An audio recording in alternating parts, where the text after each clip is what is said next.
Kisah Nabi Daud alaihissalam, Raja yang pemberani.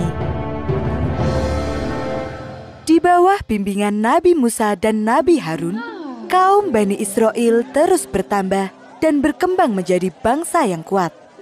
Namun sayangnya, setelah kedua nabi ini wafat, mereka kembali terpuruk.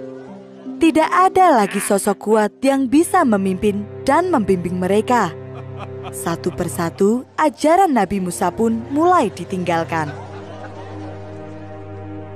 Pada waktu itu, ada satu negara yang dipimpin oleh raja yang sangat kejam.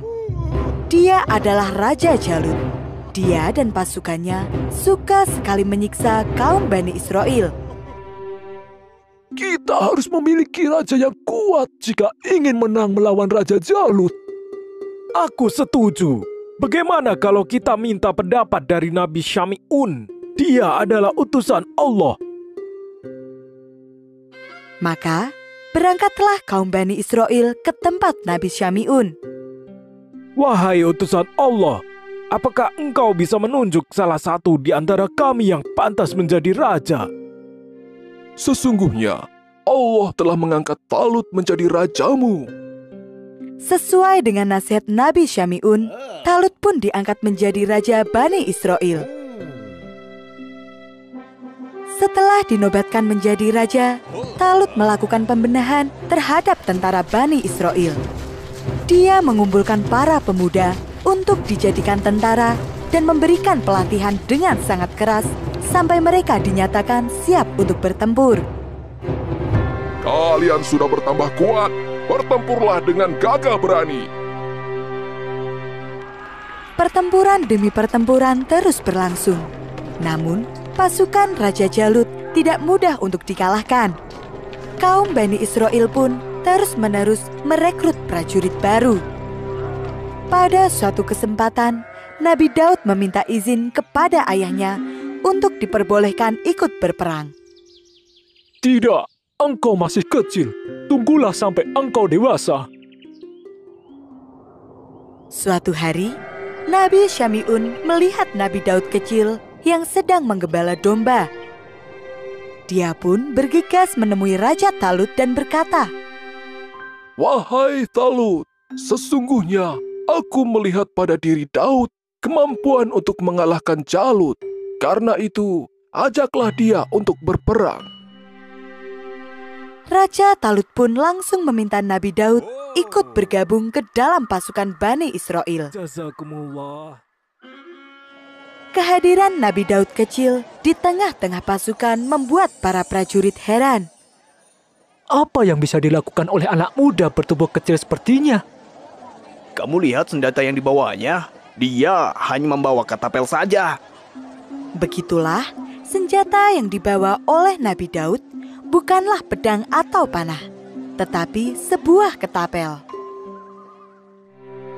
Sebelum berangkat ke medan perang, Raja berpesan, Nanti, di tengah jalan akan ada sebuah sungai. Jika kalian haus, ambillah segenggaman saja. Bagi siapa yang melanggar, dia bukanlah bagian dari pasukanku. Siap, Raja. Rombongan Raja Talut pun mulai berangkat ke medan perang. Setelah jauh berjalan, mereka pun tiba di tepi sungai yang dimaksud oleh Raja Talut. Para prajurit bergegas ke tepi sungai untuk minum. Sayangnya, banyak di antara mereka yang melanggar perintah dari raja. Bukankah raja telah berpesan untuk minum segenggam tangan saja? Aku masih haus. Air segenggam tangan tidak akan cukup. Ketika waktunya telah tiba, Raja Talut memimpin pasukannya kembali. Mereka yang minum air sungai berlebihan tiba-tiba saja merasa takut dan lemas. Aku tidak mau mati. Akhirnya, raja pun meninggalkan sebagian pasukannya. Akibatnya, pasukan Raja Talut hanya tersisa sedikit dan di antara mereka ada Nabi Daud kecil. Dia mematuhi perintah rajanya dengan baik. Di tengah peperangan, Nabi Daud berhadapan langsung dengan Raja Jalut yang bertubuh sangat besar. Kamu berani melawanku? Bahkan rajamu saja sudah kalah. Nabi Daud tidak gentar. Dia mengambil satu batu kecil, memasangnya ke ketapel, dan mulai membidik ke arah Raja Jalut. Atas izin Allah, batu kecil itu tepat mengenai kening Raja Jalut dan membuatnya roboh. Raja Jalut telah kalah. Dia sudah tewas. Kita menang! Mereka semua bersorak dan bersyukur atas kemenangan itu. Mereka pun memuji keberanian Nabi Daud. Siapa yang menyangka jika anak bertubuh kecil itu berhasil mengalahkan seorang raja yang dikenal sangat kejam. Atas jasanya ini, Nabi Daud pun diangkat menjadi panglima perang. Nabi Daud terus berkembang menjadi prajurit yang luar biasa. Dia selalu amanah dalam menjalankan tugasnya sebagai panglima dan berhasil meraih banyak kemenangan dalam pertempuran. Raja Talut sangat senang dengan sifat Nabi Daud. Dia pun menikahkan Nabi Daud dengan putrinya. Semakin lama, kedudukan Nabi Daud pun semakin kokoh. Ketika Raja Talut wafat, kepemimpinan diteruskan oleh putranya. Namun sayang sekali, dia bukan sosok pemimpin yang baik. Dia sering berbuat tidak adil, sehingga kerajaan pun pecah menjadi dua kelompok, yaitu kelompok yang mendukung putra Raja Talut dan kelompok yang mendukung Nabi Daud. Dalam perebutan kekuasaan itu, Nabi Daudlah yang menang. Dia pun dinobatkan sebagai raja baru. Nabi Daud adalah seorang raja yang hebat, dan dia mampu memimpin kerajaan dengan jujur dan adil. Allah memberikan banyak mukjizat kepada Nabi Daud. Salah satunya adalah kemampuan untuk membuat baju besi, perisai, dan peralatan perang yang kokoh. Baginda memang hebat. Dengan perisai ini, pasukan kita menjadi lebih aman dan kuat. Ketika berusia 40 tahun, Allah mengangkat Nabi Daud alaihissalam menjadi nabi serta rasulnya. Kemudian, Allah menurunkan kitab Zabur sebagai pedoman hidup untuk kaum Bani Israel. Kitab suci ini berisi tasbih dan pujian kepada Allah, kisah umat terdahulu, dan berita nabi-nabi yang akan datang. Berita tentang nabi akhir zaman, yaitu Nabi Muhammad SAW pun ada di dalam kitab Zabur ini. Mukjizat Nabi Daud yang lainnya adalah mampu berbicara dengan hewan dan memiliki suara yang begitu merdu. Setiap kali Nabi Daud berzikir dan bertasbih, suaranya yang indah akan menarik perhatian para burung.